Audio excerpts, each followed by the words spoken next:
All right. Well. All right. Good. We're live. Hey everyone, we're live. We are live. Welcome Up, to a everybody. new year. It's preseason. It's preseason mode. Got some technical issues working through, but that's what preseason is for. It's time to get things smoothed out. We'll have a chance to do all that. But welcome everyone. It's nice to see you guys back. Jose, Chris, welcome back. Happy New Howdy. Year. I don't know if we're Larry David says you got 5 days to wish people Happy New Year, so we're past that. But hey, it's the first time getting together. It's preseason for FC Dallas. It's preseason for Major League Soccer. A lot happening, a lot to get to. So we're in that preseason mode, just starting to think about what lies ahead for FC Dallas and the 2026 season in Major League Soccer. So welcome, guys. How was everyone's holidays? Good. Excellent. Excellent. Hectic. Very hectic. Yeah. Yep, solid as well. Got to see some family, but I'm sure we'll get into it. But I'm excited for the season. I know it's like it seemed like it was such. That's how it often is when you don't go into the playoffs. You make a deep run into the playoffs. That it feels like the off season's forever. But boy, seeing the videos of the guys making their way to the practice facility this morning on FC Dallas social media's accounts. A shout out to that great media team there. Just fun. It's fun to see the guys coming in and getting ready to go. We'll have some video clips in a little bit.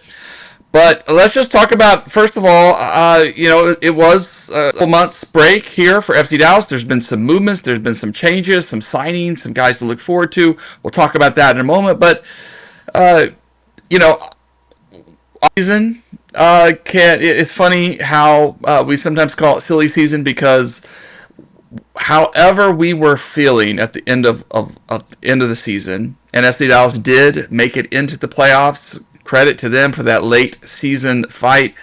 We often do focus more on what the team needs and lose a little bit of our optimism after a long season. But something happens in this offseason where all of a sudden we are dreaming big again. And so FC Dallas certainly is in contention, as is everyone at this point of the process. So what's y'all's feeling of optimism overall at this point? Looking at, thinking about some of the signings, the movements already, but also just your sense, can this team take a next step in 2026? Jose, what's your sense of optimism? I'm probably more optimistic than most people. I'm I'm one of these guys that gets excited at the start of every season. I'm still not at the point where I'm like miserable and oh this team. None of that stuff for me. I'm excited to see. Uh, I think there's a lot of players coming back that I'm excited to see them improve on last year's seasons, from Capes to Delgado to Kaique, uh, Norris, uh, you name it. There's Torquato, the Farrington, Musa. I think these guys. I'm glad the team's kind of settled on a formation with three in the back, and I think I like what I've seen with the additions that they've addressed areas instead of hey we need to go find another Urugide. If you're not going to do that and you're going to settle on the back three, then what can we do to improve the formation from last year? Hey, how about we add a legitimate starting right wing back? Hey, how about we bring in another midfielder to compete? Uh, and you're seeing moves that I think make sense for this team. I know we're all still waiting for that number 10 DP signing, but let's not pretend like this team didn't get as far as it did last year at the end of the season with only one DP. So I'm just hopeful that they don't wait till first week or second week of the regular season before they add whatever DP they're going to add. But yeah, I'm pretty optimistic. I like that they've settled on formation. I like that they're bringing in players. I like what I'm seeing from this team. I still think it's only year two of a 3-year build, so I don't think we're going to be seeing a finished product anytime soon. But I like the direction that this is going. Mm-hmm. Nice, Chris. What's your level of optimism? Yeah, I mean, I think I'm right there with Jose on this one. I'm definitely optimistic for the upcoming season. I think Jose summed it up pretty well that this is going to be a long term project, and um, you know, we basically got less than half a season with these guys, and this year is going to be a full season of this team as well as some new guys. Johansson looks solid. I think one of the things I loved most about his signing, which I'm sure we'll go more in depth with, but it feels like the front office is finally giving Quill the team that he needs to be successful and allowing him to run the formation that he wants to run. So I'm excited. Obviously, we'll see. There's still some really strong teams in the MLS, and I think one thing that gets missed sometimes is it's hard to win in Major League Soccer, and making the playoffs was a pretty amazing feat for FC Dallas. But I'm feeling good about it. I'm excited. Yeah. Yeah, I do. I think we'll talk about these signings in a minute, but as much as fans want this team to go out and get that star number 10, which, let's be fair, they did last year, right? They went out and they got Lucho, and it didn't work. It just didn't work. As much as we want that to happen, we also know it's easier said than done. And I think fans, we need to be able to take stock of just how much better this team has looked, and actually how we're in a really good place as far as this roster build. Not that it's perfect, not that it doesn't have room for improvement, but I mean, we had years in the past where there was no number one striker. I mean, we had guys who were serviceable, but Yep. we would see Dallas go out and take a flyer on some kind of promising guy. Sometimes who they went on to be a little bit better once they left FC Dallas, but they were not quite there yet. And we've lacked that striker, and now we have two. We have two strikers who are starting MLS worthy. We've got a midfield that is talented. We've got some pieces there that can continue to grow. We've got a defense and goalkeeping competitions that's pretty good. I mean, again, yeah, there needs to be improvement, and there needs to be those fresh guys coming in. But overall, I think I'm excited. I'm just excited to see Quill with everything he's learned, but also with a roster that has some dangerous players on it, some very talented players. Just to see how he can help them take the next step and see what Quill's vision is. So yeah, I'm optimistic. And actually, I mean, I think we talked about that. It's not like this season, the way the season ended, that we were all glum. Getting to the playoffs was not, we thought, even in the cards for this team. But what a gift that summer was. You got rid of Lucho and found form, and that's sometimes what you got to do to win in this league as well. But also a reminder, if you want a reason not to be optimistic, is that Inter Miami is not sitting around. They're going out. Teams are going out to get other guys. So you always expect the rest of the league is going to catch up a little bit, and to they're trying to get better as well. So there's going to be some of that surprises to come as well. Well, let's talk about these two signings that have already been announced. U22 signing Benjamin, a Polish-Israeli midfielder. Looks like a really hard worker, like a guy who is still young and growing, but has had some experience at the top flight in Israeli league soccer. And then Herman Johansson, kind of a late bloomer, wingback.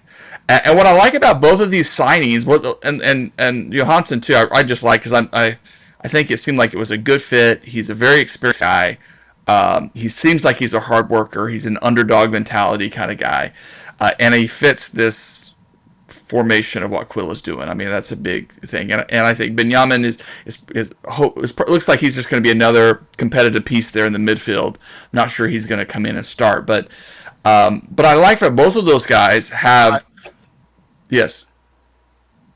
I was gonna say I went to correct you on that because I don't know, but Benjamin was given the number 6, Okay. which is a number you don't just give to some guy that's going to be a bench warmer. Okay. Uh, I'm just curious about that. I think that's a very strong statement. Say, hey, we signed this guy, U22 initiative guy. I didn't mean to cut you off, but Okay, all I'm right. like, you give him the number 6. You don't just give some random guy a number 6. So that kind of makes me question what exactly are they expecting from this young man, a Yeah. U22 initiative guy, that they give him such a number.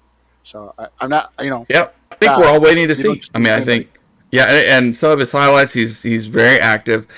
But I think where I was going with this is like both of these guys have been on teams that have gotten promoted, that have been part of the fight to climb in their respective leagues, which I think is the dog mentality that Quill wants. I think Quill wants some guys who are going to come in and know how to fight, how to play under pressure, how to push. And so I think that's the most exciting thing for me about these two signings.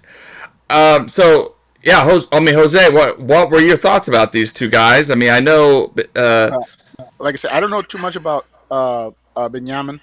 Like I said, it did catch my eye that they gave him the number 6, which I think somebody else had. So not only did they give him the number 6, but they took it from another player and gave him the 6. So, like I said, I don't know too much about this young player. Uh, from from what I've seen, this looks like a player that they were scouting. So he may not necessarily be a Quill guy. Uh, so this is someone they brought in. Like I said, the fact they gave him number 6, it brings me adds me a lot of questions to me as to what they're expecting from him. I know we haven't had a lot of luck with players out of the Israeli league anywhere in that area, so it makes watch observing how they use this player going forward a significant, makes a big deal. So I wouldn't say I'm excited about the signing. I'm just curious. Uh, Plus, not to mention, he's the 5th U22 initiative player, and I didn't have a 1DP5 U2 initiative player model. I didn't even know that was a thing. So one of the U22 guys has to go or be re-signed to a different contract or something. I mean, you got to be excited about our new right wing back. This guy has been very consistent threat. 29. He's a solid veteran. I'm very excited what he can bring to this team, and let's not forget that we were having Ramiro starting over at right wing back to end the season. Well, he did a solid job. You kind of with the way that FC Dallas plays, you need someone on that side that's gonna bomb forward and cross the ball and be a threat on offense, but also be solid defensively, which we have not had. We've had either a solid defense or a solid attacking player, but we have not had an actual two-way player at that position in a while. So I'm very excited because I think this he does both, and I think it's an excellent addition to the roster, and I'm excited about that signing. I'm looking forward to see who they add still with that DP spot. Yeah. Chris, your thoughts on these bigger Yeah, signings? Yeah. I think kind of similar to what Jose was saying about the Benjamin signing. It was interesting they did give him the number 6, but I do feel like there's a level of this signing. It feels like there's not a lot of pressure going into this signing for Benjamin, into a pretty deep midfield unit. A lot of guys that kind of already have a solidified spot.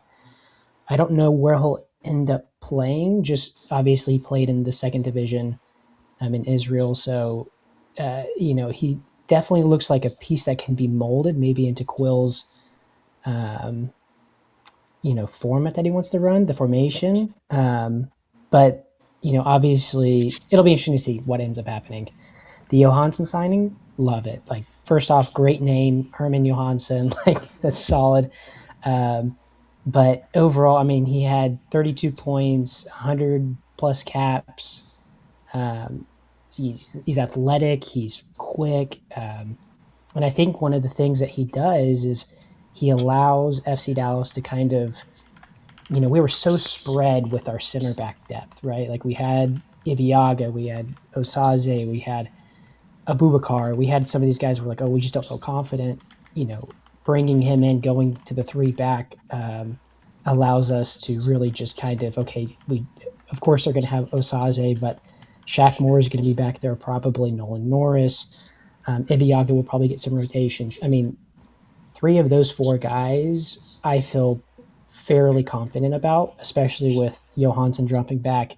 I'm sure Bernie's going to be playing the left wing back, but you kind of just take the pressure off of those guys and you really focus on what our strength is getting forward with Musa and Farrington and whoever that deep the number 10 signing will end up being. But I love the signing. I think it's great. Zanata kicked it out of the park. Can't say enough about it pretty much. Mm-hmm. I'm excited. I'm excited to see the possibilities here. I'm excited to see the confidence built in this team. And of course, part of the other news I think that is helpful in this preseason, in addition to those guys, is that Giovan Jesus is back and in practice, hopefully healthy, and hopefully as another competitor. I mean, it's been quite a while since we've seen him, and he's going to be rusty, no doubt, but what a gift that'll be to have another competitor there on the back line. And then Enzo Newman is also back and again, it looks like. So some guys that are going to be competing for spots to try to help push that back line, that defensive unit, to get better. And so I think that's Hansen at the very least is going to challenge Shaq, or maybe Shaq moves into right center back, or maybe they Bernie gets pushed out of the starting spot. I just think we're going to have some interesting dilemmas to see how this shapes up in preseason.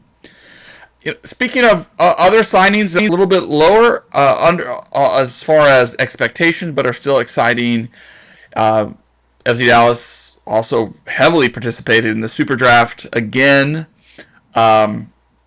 Traded up. Some you can maybe argue they spent too much for was the draft. It continues just to kind of have a little bit of a decline of value, but they are aggressive as they usually are and have been very good at finding some interesting guys at the very least to help out North Texas, that project. But I like a couple of these forwards they've got who are in camp now that look one who's 6'4", looks like an interesting possibility, and probably not going to see them with the senior team, but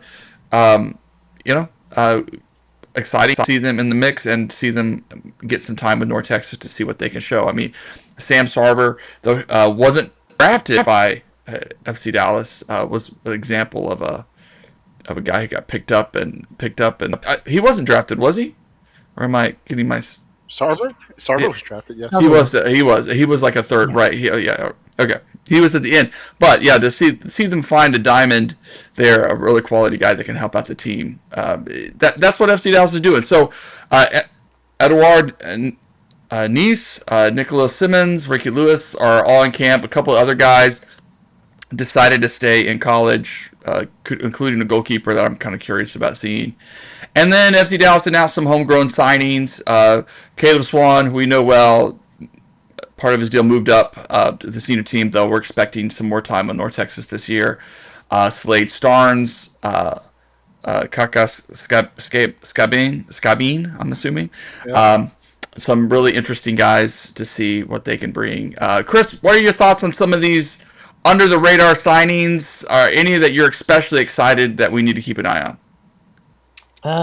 I mean, I think the main one will be Slade, truthfully. I think he is the one guy you can probably throw back in at the center back position right now. Just there being so many question marks about who is going to be the three back there. I mean, Osaze is a given, but Slade definitely has the potential to get a couple minutes there with FC Dallas. I think he'll, most of these guys will probably spend the majority of their time with North Texas SC. As far as the Super Draft goes, the guy that I like was Nicholas Simmons. I thought the 6'4" prospect from UVA, freshman, just an athletic specimen. Like, he is just a beast.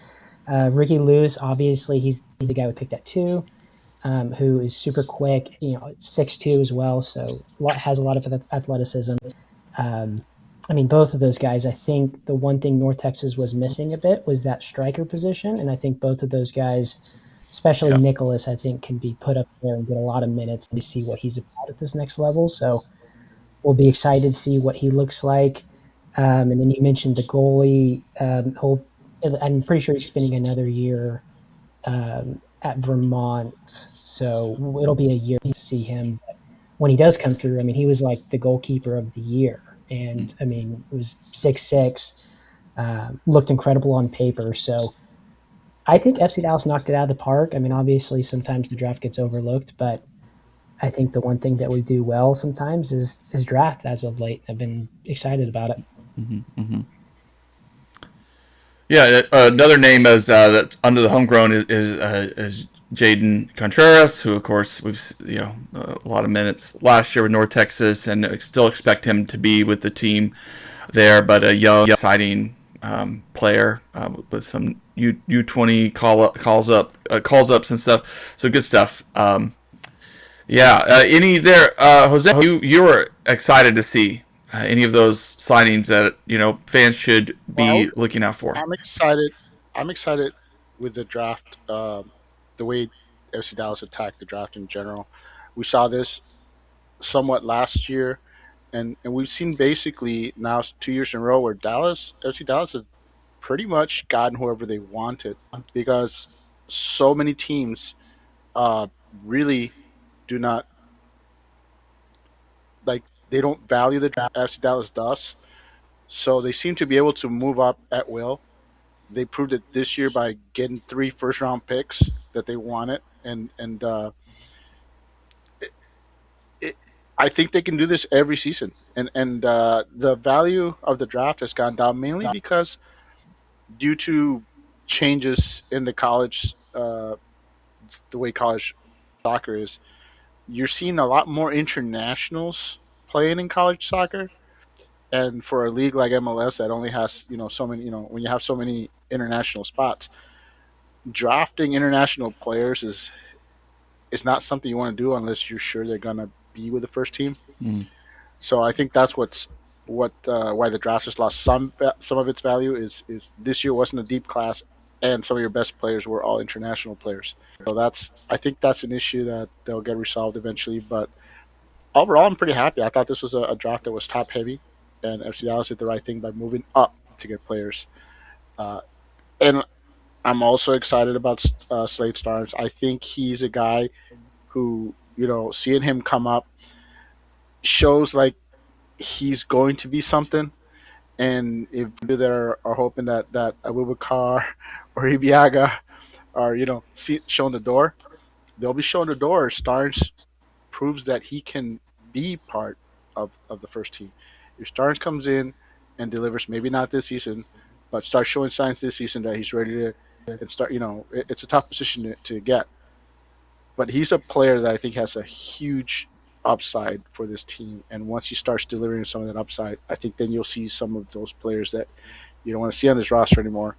That's the only time that they'll get moved on.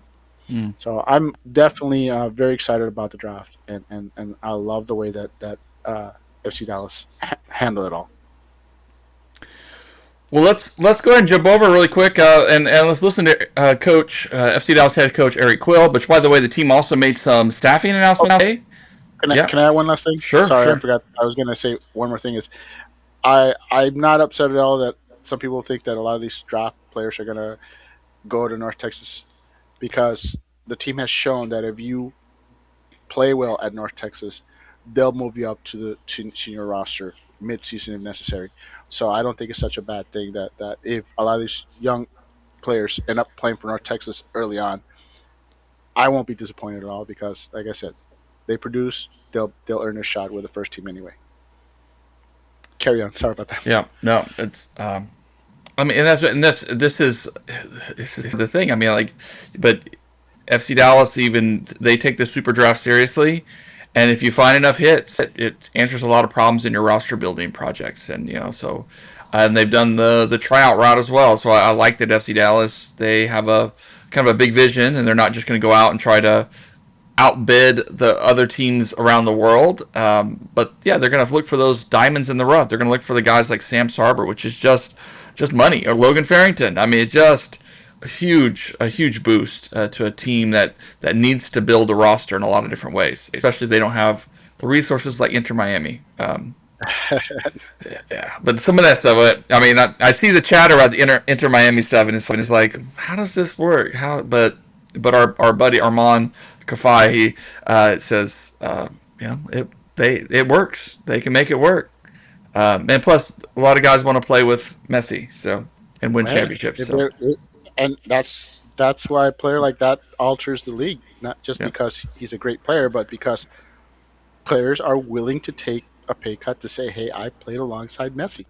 hmm That's a huge deal. You yeah. see it in other sports.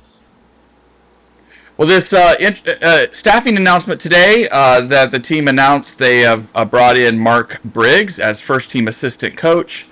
The guy, really up and coming name in head coaching ranks, really well regarded from his USL championship time, most recently with the Birmingham Legion FC. I know their fans are sort of disappointed to see him go, but also it was with Sacramento Republic and Real Monarchs. So he has some experience head coaching. Seems like really fits Quill's style, gives him another voice, a lot of experience, but also might end up becoming a name that they consider down the line if North Texas opens up, if they need to make some changes and things. So really interesting, uh, really interesting hire. I'm excited to see kind of how he can help the team and bring in a different voice. But let's go ahead and jump over. The FC Dallas media crew released a couple of videos. We'll start with one. This is Eric Quill talking about opening day practice. Coach, how's it feel to be back? It's always, it's like you're a kid again. Even as a coach, I don't touch the ball anymore, but just being in the grass and seeing the youthful exuberance and energy and just the guys getting back, the chemistry, all the banter, it's really fun, and this is what we love most, even though maybe we don't know it or not, but we really value the relationships, and what we do every day. So a lot of fun. The hour goes fast, and so I'm just looking forward to the whole season. And then what's the message you guys are trying to put on these players ahead of training camp in Portugal, and then this week just getting ready for it? Every day matters, like who have a purpose. Every day you walk through the building, and self-reflect, and be your own worst critic, and know how you want to get better, how you want to improve. Accountability. I want how do we grow these relationships? A lot of new faces, draft picks. You rely on a lot of leadership to connect the dots of that locker room tightness, and so that's going to be, as we grow in preseason, it's all about how fast we can become a team, and so we're looking the part game one. A lot of differences from your first season till now, just getting ready for training camp. What are those that you're kind of seeing in lessons from the previous year that you can bring into now? Yeah, I think last year we were trying to set a foundation, which I think we did, and now it's about how do we evolve, year two. And that's the goal is in what ways do we need to evolve, and are we executing in that evolution every day? And then are we looking forward to the beat test tomorrow from the players? I mean, I am. I don't run it anymore, so certain guys love that test. Some guys probably don't sleep much before that test. So, but it's a great baseline, to see where guys are physically, and for us to create a plan to keep them healthy through preseason. So we're not, we're trying to avoid injuries at all costs. Yeah, all right. That's one of the themes you'll hear on Logan in just a moment. Guys, looking forward to for those tests. The push their fit limits to set the baseline, but also to point them toward like the work that they've got to do to get fit, get ready for what's going to be a long season. And of course, also mentioning that the team is going to be participating in a lot of preseason activities, heading out to Portugal, participating in the Atlantic Cup. With Bromby, and then I think Real Salt Lake over there, and then back here in Texas for an inaugural little preseason cup, which looks like a lot of fun for fans, with Houston, and I'm blanking on who else is they're playing. They're playing Houston. They're playing a couple other MLS teams, right? Is that right? Yeah. RSL and Yeah. Red Bull. Yeah, that's right. Red Bull, New York. Yep. Yeah, great. So it kind of fun to see some opportunities for fans to get out, check out, but also what I like about it too, and I kind of highlighted this in one of my articles on the site, is just, I know it's preseason, and you don't want guys to get injured, but you also want to create some competitive environments so that guys are getting fit, they're getting a chance to gel, but also you're starting to put that sense of guys who are going to be competing even in preseason for their spots and for this club, because it's you got to have that intensity. Any any comments from Quill's conversation there? Anything jumps out to you guys? I mean, it seems like he's feeling the same optimism we are, and glad to see that team seems in high spirits, and I think it's just a good sign of things to come. Yeah. All right. Yeah, There I you go. just like the fact that he said that we had built a base last year, because it certainly felt that way, and that's part of my excitement is that the team clearly built a base last season, and now we get to see them expand on that base. And I think you saw where the team finished. The goal should be to finish above that, and not just like one or two spots. They should, the goal should be to finish a couple spots above that. You don't have to be an MLS contender. I get it. But you got to show signs of growth, show signs that you're a better team than you were this previous season. And that's what I'm excited about, because I think this is a solid playoff team squad right now, as is, even before we add a DP. Hmm. Let's hear Logan now. Here's Logan's reactions the first day. All right, Logan Farrington, how does he be back for the 2026 season?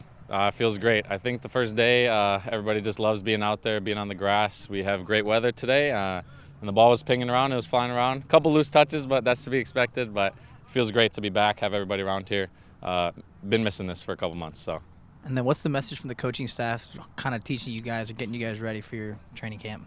Yeah, I think this first week is just us going to be easing back into it. No injuries, no problems. Just getting a little bit of fitness going. And then when we go to Portugal and a couple games coming up for preseason, that we're really going to start going after it, and that we just need to prepare, be fully ready to go into the season so we can achieve our goals. And third season at MLS player, what's a focus you have for this season? Any goals or learning from previous years to now?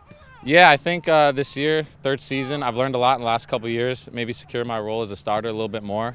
And kind of make myself known a little bit more as a player that the team can rely on. I'd like to hit 10 goals. That's a striker's goal for me this year. But overall, just help the team in any way I can. Do my part and make sure everybody on my team knows they can count on me. And last one, are you ready for the beep test tomorrow? We asked your teammate Ramiro earlier. He said he doesn't know. It's going to be difficult. I don't think anybody's ever fully ready for the beep test, but I think I'll do all right. All right. Beep test coming up. All right. Don't envy those guys. But yeah, 10 goals.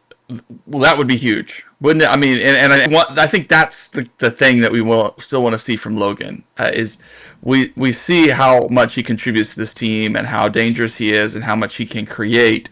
And yet there's still just like, can he find that next gear? Can he find that next bit of consistency?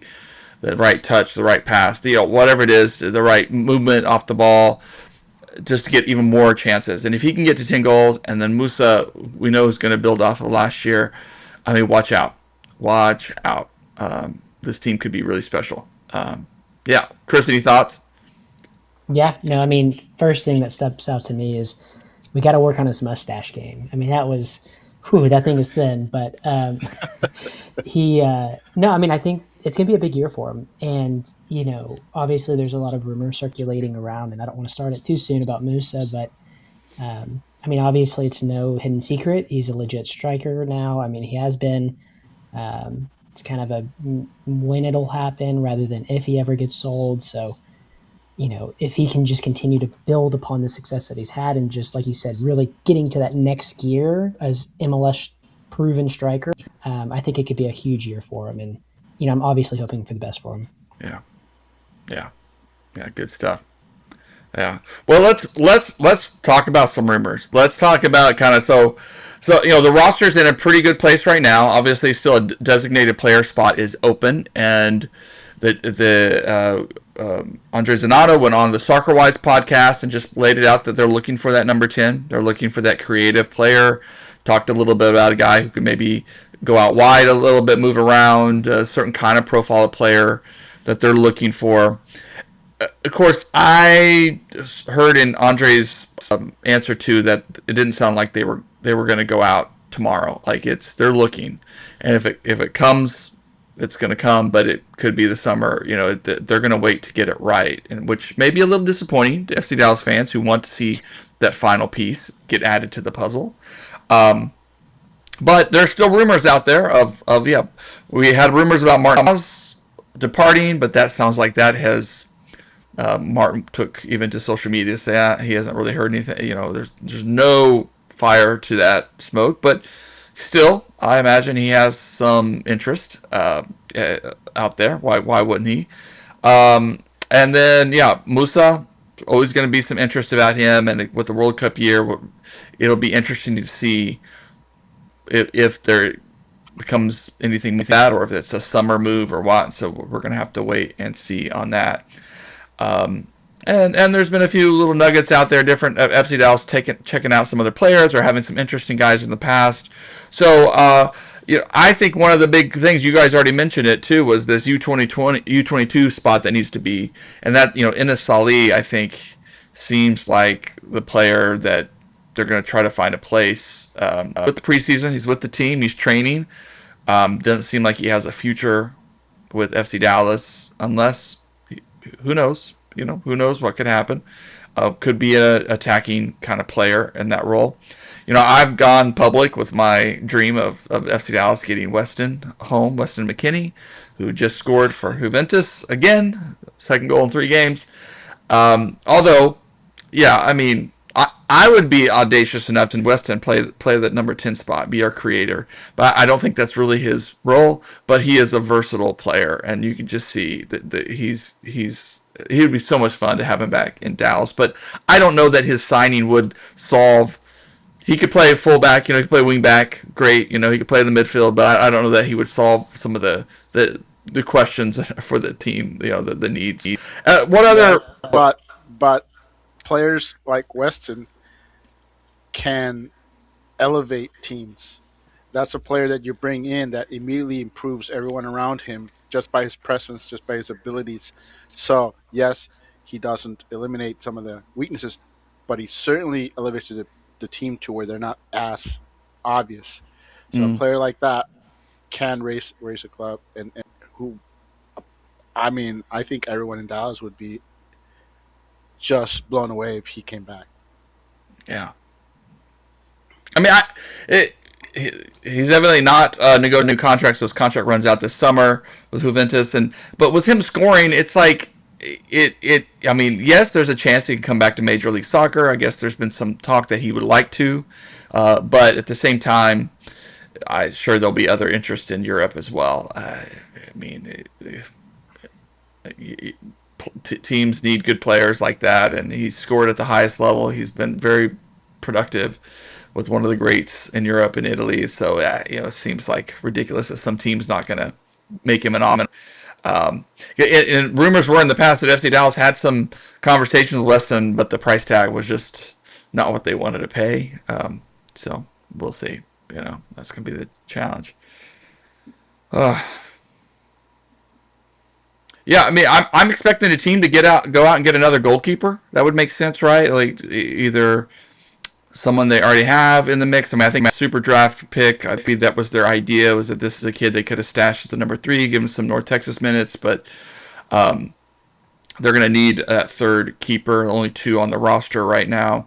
So I imagine maybe there are some trialists with some training as well. So maybe there's a goalkeeper in the mix there. It'll be I interesting to think see. I think if Paz isn't going anywhere and Kaladi's also back, if you have both of them, then that third keeper really it just has to be a North Texas level player, and I'm sure that there's plenty of former FC Dallas Academy players out there at that position that could come in and fill that spot. Now, if you're planning on moving one of the two, then it becomes a big deal. But right now, I think you just go get a young player or a veteran player, their choice, but someone like I said that can go and get minutes in North Texas and really just be more like of an emergency uh, goalkeeper for us. Mm. Well, speaking of North Texas, Chris, I mean, I don't know. It's been very quiet. I mean, they finally announced their roster decisions and had all of 6 players left on the roster after just cleaning house there. Of course, when super draft guys are going to get minutes there, and the homegrown players are going to be in the mix again, as well as some other young guys that are likely. I don't know. Are you hearing anything, or is it just as quiet right now? And it's a big season with the new stadium, which I'm hoping to make it out to Dallas to see this year. It's going to be an Yeah. exciting year. So I think my hope is that they'll go out and maybe even get 1 or 2 guys that might have a little more of a track record just to kind of boost that excitement. But that's not kind of North Texas's style. It may not be their Yeah, no, MO. I mean that's kind of what I've been seeing for the most part. It's been pretty quiet. I think the roster is going to be comprised of the majority of the super draft guys. Obviously, get them down there, get them minutes, which will be exciting because the number 2 pick, the number 3 pick, guys like that are going to be really talented. But it's going to be interesting to see what they end up doing. I imagine there's going to be a couple signings here in the next couple weeks. But that new stadium, they've got to get people in the seats, and what better way than get a couple guys that are maybe a little bit more established, maybe have like a little bit of an older roster, but that kind of goes against what they've always done of playing the kids, being a really youthful team. So interesting. This will be kind of a inflection point for them of what direction do they go with the new stadium? Are they going to go for the results and trying to be a championship caliber team every year, or does it stay with the same of really playing the youth and really developing these guys that are going to eventually be FC Dallas talent, which has always been kind of Gall's talking points for the most part. So we'll see, but I'm excited either way. I think it'll be a fun season, especially with the new stadium coming in soon. So Yeah, I I, think I don't it's a think the bit early. roster for North. I don't think the roster for North Texas is as bare as it looks. That's just an optical illusion. You throw in for the 4 sure, yeah. homegrown signings, they're all gonna go straight down to North Texas. So there's 11 players right there. Then you got to add Ricky Lewis and Simmons and Starnes. Now you're up to 14 players. I mean, I don't think the roster is as bare as it looks. Like I said, once you're gonna have as many as 7 or 8 players from FC Dallas sent down there, just because they're so young. Um, so yeah, I'm not concerned about that roster at all. And don't forget, we still got to add that third keeper, so there's another signing that goes down there. I think, and also the North Texas season starts way after the FC Dallas season, so FC Yeah. Dallas will have plenty of time to give these kids a look to see if they want to keep any on the senior roster. But they also have plenty of time to add players for North Texas. So I think North Texas right now gets put in the back burner. We get to focus on FC Dallas, and we get to see what some of the young players that will probably be in North Texas already in training camp, really, with FCD. Like I said, I think you're going to get about 8 players sent down this year. Um, so, yeah, I think North Texas will be fine. I think North Texas, with all the players that they'll probably be sending down, will probably be a much stronger team on paper than they were last year. Yeah, and one thing I did want to mention, I completely slipped my mind, but the goalkeeper they just signed, Thomas Birchfield, actually looks to be a really exciting prospect. He was with the Austin Academy, Austin, yep. yeah, for the past year or two. And, it's kind of a weird situation. Austin brings in a new goalkeeper coach. That keeper coach wanted to bring in his own guy. Some of this is speculation, but Birchfield kind of ended up just getting put to the back burner after being the team's goalkeeper number 1, the academy. But I mean, the youth, men's national team, prospects, all the guys out on Twitter love this kid. He's, I think, 6'6". So he's got great, or actually no, he's 6'7". He grew an inch over the year, but should be an exciting prospect. Jim. I mean, I was watching this video. He made this incredible save, but should be an exciting prospect for North Texas. But I I imagine tell you, there might be one other signing, but to Jose's point, probably not a ton other. But I Yeah. mean, I want to say he's essentially Kappas 2.0. Don't forget, Kappas came over here from Houston, Mm-hmm. and then after he balled out for us, we couldn't sign him because he was, a Houston homegrown. This is a similar situation. You got a player who basically, for whatever reason, is out with this Mm-hmm. academy, ends up with North Texas, and I mean, maybe not the same thing as Kappas as he's signing a pro contract, so that is different. But similar situation, and I think FC Dallas as an organization has shown that they're very opportunistic, and if a player drops on their lap, they'll say, "Thank you very much. We'll take him off your hands Yeah. for you." Yeah, six So foot I am seven, excited about him, and 16 we years. have a great goalkeeping uh, coaches at FC Dallas. So a player like that, I mean, yeah, why wouldn't you be excited if you're a U.S. national, guy that watches all the up and coming players? You should definitely be excited about him landing with this organization. Yeah, yeah. Thanks for reminding me of that signing. So yeah, up to 7 official players on the roster now with Thomas, and really excited. And Nico is the returning goalkeeper who got a good number of minutes last year. But to bring in a talent like this, kid's only 16 years old. I mean, we're not expecting him to break in. Got time, but that also it's a huge get for them. It could be a really exciting star in the making of North Texas to build around, and for FC Dallas. Yeah, 6'7", man. Wow. He just lay down. He just lay down. Just stretch his arms out, and all right, good stuff. Yeah, good stuff. Yeah, I knew. Yeah, we'll be patient on the North Texas front, and of course, there's a lot can happen. Recall last year too that FC Dallas went to Portugal, and then seeing a guy that they liked and figuring out how to bring him over in Alvaro, and that might happen again. You never know if that might happen again. So there's plenty of time for this roster to take shape, for some guys to depart, to trades and other opportunities to come their way. But it's certainly an exciting time in the league, and exciting with the World Cup ahead of us. I put in for a couple of tickets. We'll see. We'll see. But and who knows what the state of the country is going to be like. Things have been a bit chaotic out there, so Yep. it's going to be a long year ahead of us. But guys, appreciate it. Appreciate your time. I think I'm gonna leave it here. Head off, give me a bite to eat for dinner, and it's here. FC Dallas preseason is here. In just a few weeks, we're going to get to start seeing some action, and excited to see this team and what could be a really exciting year for FC Dallas take shape. Jose, Chris, appreciate you. Appreciate your time tonight. All right, Nathan, Chris, Appreciate you. thank you. All right, Y'all have a and good we'll one. leave it there. We'll, of course, be making some technical upgrades as they come, and post the audio here a bit later wherever you find podcasts. Appreciate all your support, everybody. Happy New Year. Happy New Year, guys.